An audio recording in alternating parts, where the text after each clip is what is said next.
اللہ الرحمن الرحیم۔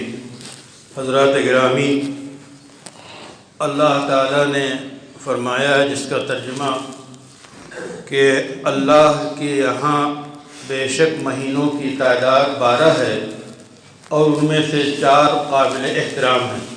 منہا اربعۃ حرم، ان 4 مہینوں میں سے ایک مہینہ رجب کا ہے جو چل رہا ہے، یعنی اس میں جنگ و جدال، قتل و قتال، یہ سب چیزیں حرام ہیں اور اس کا احترام ضروری ہے۔ رجب کے مہینے کے بارے میں طبرانی کی روایت کے مطابق ایک دعا رسول اللہ صلی اللہ علیہ وسلم سے ثابت ہے کہ اللہم بارک لنا فی رجب و شعبان و بلغنا رمضان، کہ بار الہ رجب میں اور شعبان میں برکت دیجیے اور ہمیں رمضان تک پہنچائیے۔ تو گویا رمضان کی تیاری کے یہ 2 مہینے رجب اور شعبان ہیں۔ جتنی بڑی منزل ہوتی ہے اور مقصد ہوتا ہے اتنی ہی پہلے اس کی تیاری شروع ہو جاتی ہے۔ تو رمضان کی تیاری گویا رجب سے رسول اکرم صلی اللہ علیہ وسلم دعا کے ذریعہ فرماتے۔ رجب کے سلسلے میں بہت سی باتیں ایسی ہیں جو ہمارے درمیان شہرت رکھتی ہیں، مثلاً وہ یہ کہ 26 اور 27ویں کے روزے رکھنا، 2 روزے رکھنا، لیکن وہ شخص جو کہ مہینے میں 3 دن کے روزے رکھتا ہو وہ روزے رکھے گا، لیکن ان 2 دنوں کے روزے کی فضیلت کسی حدیث سے ثابت نہیں ہے۔ نفلی روزہ آدمی جس دن چاہے رکھ لے، بشرطے کہ وہ دن حرام نہ ہو، جیسے عید کے دن، عید الاضحیٰ کے دن، اور جو ہے ایام تشریق میں 5 دن روزے رکھنا حرام ہے۔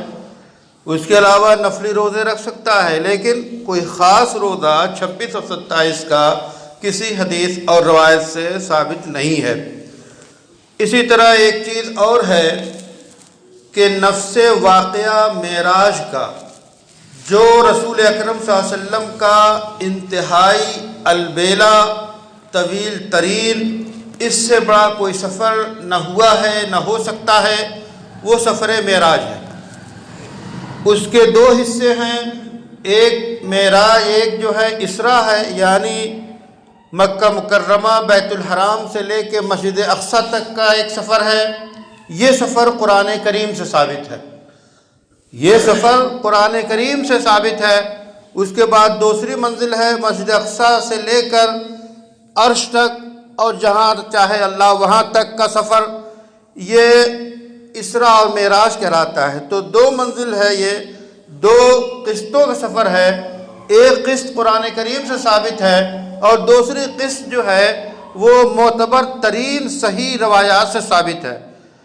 تو بعض روایات کے مطابق سفر معراج رجب میں پیش آیا، لیکن یہ طے نہیں ہے، اور بھی تاریخیں ہیں کہ شوال میں ہے کہ ربیع الاول میں ہے۔ بالکل متعین طور پہ یہ کہنا کہ 27ویں شب کو معراج کا واقعہ پیش آیا، یہ ہم نہیں کہہ سکتے، لیکن نفس معراج کا واقعہ اس پر یقین ہے، اس پر کوئی ایمان نہیں رکھتا ہے تو وہ کافر ہو جائے گا۔ معراج کے واقعے میں جو اسباق ہیں، جو کچھ تحفے ملے ہیں، وہ آپ جانتے ہیں۔ مختصر یہ کہ 3 چیزیں معراج میں دی گئیں۔ ایک تو رسول اللہ صلی اللہ علیہ وسلم کو اور پوری امت کو نماز فرض کی گئی۔ نماز کی اہمیت کا اندازہ لگائیے کہ سارے احکام اس زمین پہ فرض ہوئے، اور نماز جو ہے عرش اعلیٰ پہ اور بلند ترین مقام پہ فرض کی گئی۔ تو 5 وقت کی نماز کی فرضیت معراج کے واقعے میں ہوئی۔ دوسری چیز، سورہ بقرہ کی آخری آیات آپ صلی اللہ علیہ وسلم کو دی گئیں، جس کی اہمیت بہت واضح ہے کہ سمع و طاعت کا اعلان ہے، ایمان کا اعلان ہے، مغفرت کی دعا ہے، معافی کی دعا ہے، اور سورہ بقرہ کی آخری آیت کی اہمیت دیگر احادیث سے بھی ثابت ہے۔ تو یہ تیسری چیز، امت کی مغفرت کا وعدہ، تو یہ 3 عظیم تحفے ہیں معراج کے۔ تو اس رجب کے مہینے سے یہ چند باتیں ذہن میں آئیں۔